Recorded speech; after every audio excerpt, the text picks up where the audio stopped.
स्मरण शक्ति और बुद्धिवर्धक दिमागी टॉनिक, ब्रेन टॉनिक के लिए मैं आपको एक बहुत मंगल योग बताऊंगा।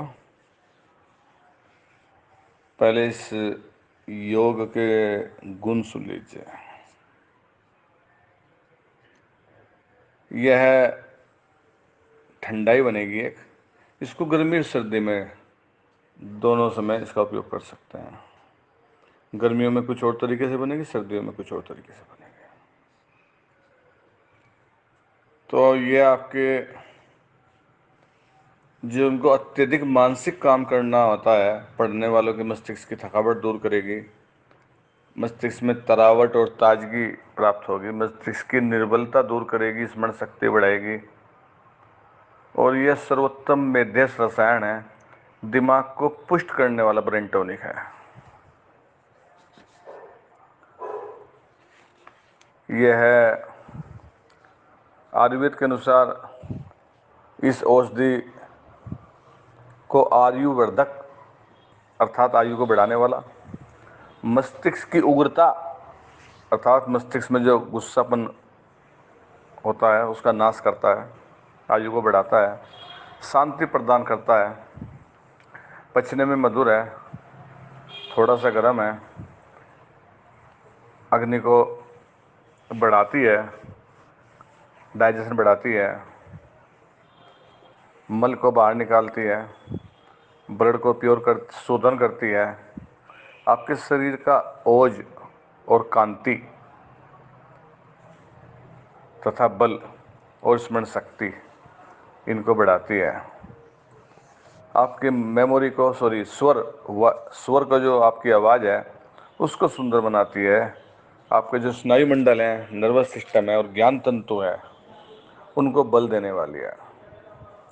हार्ट के लिए बहुत ही हितकारी है, सोच और मूत्र को साफ करने वाली है, पसीना बढ़ाने वाली है, कफ को निकालने वाली है, शरीर में जो दाह है, गर्मी है, अग्नि है, उसका नाश करने वाली है, त्वचा रोग का नाश करती है, त्वचा का रंग निखारने वाली है, बालों को बढ़ोतरी करती है।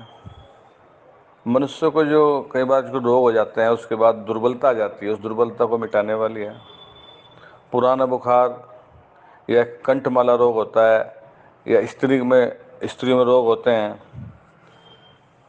और जो शुक्र में नाश करती है, शुक्र में है अर्थात जिस शुगर में मूत्र में शुक्र निकलता है, या शुगर या कोई धातु रोग, इन सब को नष्ट करती है। अर्थात शरीर की दुर्बलता उसे मिटाएगी, पुराना बुखार मिटाएगी, कंठमाला रोग मिटाएगी, स्त्री रोग का नाशक है, शुगर का नाश करने वाला है। विशेष रूप से शुगर में जो वीर्य निकल जाता है पानी के रूप में, उसको नाश करती है। सभी धातु रोग जो है उनको नष्ट करने वाली है। वात रोग ठीक करने वाली है। मानसिक रोग जैसे भ्रम, उन्माद, पागलपन, अनिद्रा, नींद कमाना, मिर्गी, इन सब रोगों को नष्ट करने वाली है। दरिद्रता दूर करने वाली है। कोढ़ और कृमि अर्थात कीड़ी के रोग, कफ का रोग, खुजली, वात का रोग होता है, नर्वस सिस्टम का, वायु का, और शरीर में जहर, इन सब को नष्ट करने वाली है। त्रिदोष अर्थात तीनों दोषों को संतुलित करता है। और सबसे बड़ी चीज, ग्रह दोष का विनाश करती है, विचारों को शुद्ध और सात्विक बना देती है। यह मंगलकारक बूटी है। इसका मुख्य प्रभाव मस्तिष्क पर होता है। मनुष्य के मस्तिष्क को बल देने वाली है, और ये मस्तिष्क की कमजोरी को दूर करती है।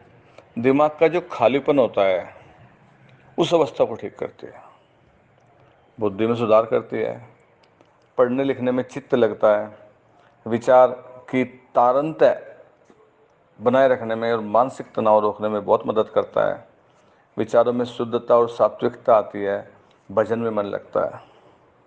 सभी आयु और सभी ऋतु में सेवन योग्य है। अब मैं इसका आपको नाम और इसकी लेने की विधि समझा देता हूँ। इसका नाम है शंख पुष्पी, सखावली भी कह देते हैं इसे।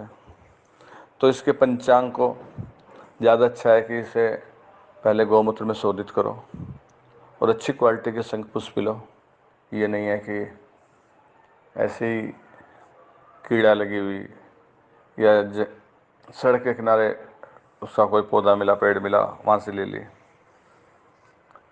ज़्यादा अच्छी क्वालिटी तो हिमालय पर्वत पे पैदा होती है, अपने समय में पैदा हुई।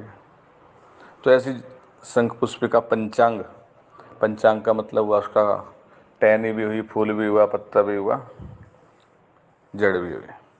उसको छाया में सुखा के कूट पीस करके चूर्ण बना लो, कपड़ छान कर लो, और इस चूर्ण को 6 ग्राम की मात्रा, और यदि आपको ताज़ी हरी मिल जाए तो फिर सुनने पे सुहागा है। तो इसे पानी से साफ करके 12 ग्राम ले लो। यदि सूखी है तो 6 ग्राम, ताज़ी है 12 ग्राम। और इसमें काली मिर्च 4 नग को पानी के साथ भांग की तरह घोट दो चटनी पे बारीक बारीक, और उसमें 250 ग्राम पानी मिला लो या दूध मिला लो, कपड़े छान कर लो।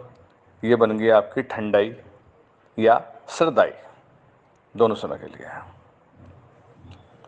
तो इस ठंडाई या सर्दाई में 25 ग्राम की मात्रा में मिश्री मिला लो, स्वाद अनुसार है तो, या बुरा मिला लो, और सुबह खाली पेट पी लो। बच्चे हैं तो नदी मात्रा में दे दो। इसे पीने के 2 घंटे तक कुछ ना खाओ पियो। गर्मियों में केवल 3-4 सप्ताह ले लो। तो इस ठंडाई को बनाते समय यदि संभव हो तो रात में भिगोई हुई और छिलके उतारे हुए 5 बादाम की गिरी मिला दो इसमें, छिलके उतार के, तो गुणों में वृद्धि हो जाएगी। इसी के अतिरिक्त इसमें छोटी इलायची के 2 नग और 4 मगज अर्थात खरबूज, तरबूज, पेठा, कद्दू और घिया, इनके बीच की, इनके जो बीजों की मिंगी निकलती है वो भी डाल दो। ये सब 1 चम्मच की मात्रा में मिला दो चाहो तो गर्मियों में तो इस विधि से शंख पुष्पी का सेवन करो जो मैंने बताई। सर्दी आ गई है तो सर्दियों में 1 चम्मच सूखे चूर्ण में 1 चम्मच पीसी हुई मिश्री मिला के फंकी मार लो, 250 ग्राम दूध पी लो या गर्म पानी पी लो, गाय का दूध। ध्यान ये रखना है कि दवा के सेवन काल करते समय शराब, चाय, कॉफ़ी, कोई भी नशीला पदार्थ, मांस, अंडा, तले हुए पदार्थ का परहेज करो और ब्रह्मचर्य का पालन करो। ये चूर्ण बच्चों को 1 से 2 ग्राम और बड़ों को 3 से 6 ग्राम सुबह शाम दूध के साथ दो।